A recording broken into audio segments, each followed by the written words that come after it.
আজ থেকে 2300 বছর আগে ইতিহাসে এমন এক রাজার জন্ম হয়েছে যার জীবন কাহিনী কোনো একটি চলচ্চিত্রকে হার মানাবে। ইতিহাসে তিনি হয়তোবা প্রথম রাজা যিনি জয়ের পর দুঃখ প্রকাশ করেছেন, তিনি তার জয়কে সেলিব্রেট করেনি। তিনি একটা সময় এতটাই পাশবিক ছিলেন, তিনি যুদ্ধলীলা চালিয়েছেন তার সাম্রাজ্যে। তিনি প্রায় শত শত মহিলাকে হত্যা করেছে এবং প্রায় 5 শতাধিক মিনিস্টারের মাথা কেটে ফেলেছেন। তারপর হঠাৎ তার জীবনে এমন কি ঘটলো, তিনি যুদ্ধকে সম্পূর্ণভাবে স্তব্ধ করে তিনি ধর্মের পথে প্রতীক হলেন। আজকে এই ব্যাপারে মূলত আমাদের আলোচনা, একজন চন্দ্রাশোকা থেকে কিভাবে ধর্মাশোকায় পরিণত হলেন সম্রাট অশোক। তিনি এতটাই বিখ্যাত হলেন পরে তার তৈরি লায়ন ক্যাপিটাল আমাদের ভারতবর্ষের ওয়ার্ল্ডের সবচেয়ে বড় ডেমোক্রেসির ন্যাশনাল এমব্লেম হিসাবে পরিচিতি পেল এবং সেই লায়ন ক্যাপিটালের চক্র যা আমাদের ভারতবর্ষের জাতীয় পতাকাতে পাওয়া যায়। মৌর্য সাম্রাজ্যের প্রথম স্থাপনা করেন চন্দ্রগুপ্ত মৌর্য। তার ছেলে হলো বিন্দুসার এবং তার ছেলে হলো সম্রাট অশোক। শুদ্রাঙ্গী ছিল একজন সাধারণ মহিলা যাকে সম্রাট অশোকের পিতা অর্থাৎ বিন্দুসার বিবাহ করেন এবং তাদের একজন সন্তান হয় সম্রাট অশোক। কিন্তু অশোককে প্রথমবার বিন্দুসার দেখার পর তিনি তাকে অপছন্দের তালিকায় ফেলে দেয়, কারণ তার চামড়া ছিল কুৎসিত। তিনি প্রথম থেকে অশোককে পছন্দ করতেন না এবং অশোককে চাইতো না যে তিনি সিংহাসনে বসুক। রাজাদের অনেক রানী থাকতো, তাদের মধ্যে বিন্দুসার এবং আরেক স্ত্রী এক পুত্র সন্তান ছিল সুসীম, যাকে বিন্দুসার চাইতো যে তার সিংহাসনে বসুক।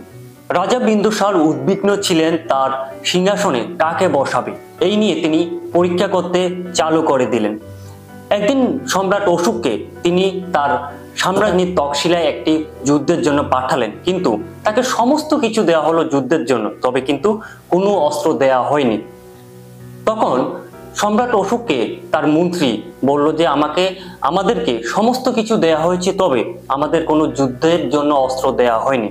তার উত্তরে সম্রাট অশোক বললেন, কোনো অস্ত্রের প্রয়োজন নেই, যদি যুদ্ধ হয় এমনিতে হবে, অস্ত্র মাটি থেকে ফেটে বেরোবে।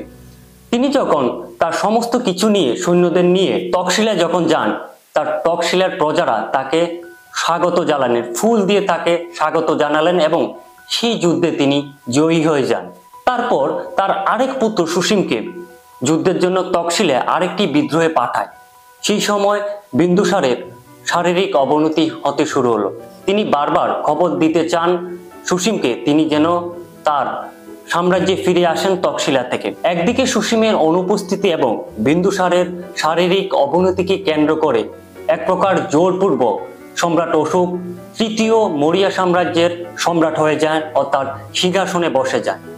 তারপর তিনি যখন অর্থাৎ সুসীম যখন তক্ষশিলায় ফিরে আসে, তখন তার যে সিংহাসন নিয়ে যাতে কোনো যুদ্ধ না হয়, সম্রাট অশোক এবং তার সাপোর্টে যারা ছিল তাদেরকে নিয়ে চক্রান্ত করে সুসীমকে একটি গর্তের মধ্যে ফেলে পুড়িয়ে মারা হয়। তারপর সম্রাট অশোক মৌর্য সাম্রাজ্যের তৃতীয় সম্রাট হিসাবে সিংহাসনে বসেন।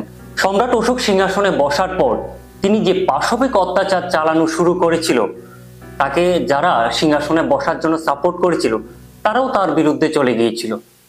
তিনি আসল রূপ দেখাতে শুরু করলেন। তিনি প্রায় 500 মহিলাকে পুড়িয়ে হত্যা করলেন, 500 জন মন্ত্রীকে মাথা কেটে ফেলে দিল।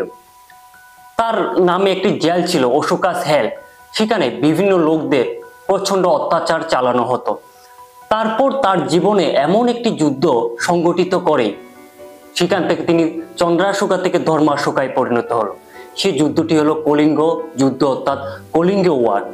কিভাবে কলিঙ্গ ওয়ার থেকে তিনি একজন এত অত্যাচারিত রাজা থেকে ধার্মিক রাজাতে পরিণত হলেন এবং কমপ্লিটলি যুদ্ধকে ছেড়ে দিয়েছিল, আজকে সেই ব্যাপারে, সেই যুদ্ধের ব্যাপারে বলছি। সম্রাট অশোকের সাম্রাজ্য ভারতীয় উপমহাদেশের বিস্তীর্ণ এলাকা জুড়ে রয়েছিল। আফগানিস্তান থেকে শুরু করে বাংলাদেশ পর্যন্ত তার সাম্রাজ্যের বিস্তার ছিল। তবে কলিঙ্গ হলো উড়িষ্যার একটি কোস্টাল এরিয়া, যেটাকে চন্দ্রগুপ্ত মৌর্য এবং বিন্দুসার তাদের সাম্রাজ্যের দখলে আনতে পারেনি। কিন্তু সম্রাট অশোক একমাত্র রাজা যিনি তার সাম্রাজ্যে সেই কলিঙ্গকে যুক্ত করে দিয়েছিল। সেই কলিঙ্গকে যুক্ত করার সময় তিনি যখন অনেকদিন ধরে যুদ্ধ চলছিল, প্রচন্ড পরিমাণ হত্যালীলা চলছিল, প্রচন্ড মানুষ মারা যাচ্ছিল, সেটা ধীরে ধীরে তাকে গভীরভাবে তার মনের ভিতরে আঘাত সৃষ্টি করলো। সেখান থেকে ধীরে ধীরে তার জীবনের পরিবর্তন শুরু হলো যুদ্ধ থেকে বিরতি নেওয়ার। সেই যুদ্ধে প্রায় 1 লক্ষ লোক মারা যায় এবং 1.5 লক্ষ লোক ডিসপ্লেস এবং 1000-এরও বেশি লোক স্টারভেশনে মারা যায়। সেই যুদ্ধ ধীরে ধীরে সম্রাট অশোককে ভাবাতে শুরু করে এবং তিনি সেখান থেকে তার অ্যাটিটিউড, তার দৃষ্টিভঙ্গি চেঞ্জ হয়ে যুদ্ধকে ছাড়ার এবং খুব ধীরে ধীরে তিনি ধর্মের প্রতি প্রতীক হলেন। এইভাবে তিনি চন্দ্রাশোকা থেকে ধর্মাশোকায় পরিণত হলেন। আজকের মতো এই পর্যন্তই। দেখা হচ্ছে পরবর্তী কোনো ভিডিওতে। ততক্ষণের জন্য ভালো থাকবেন। নমস্কার।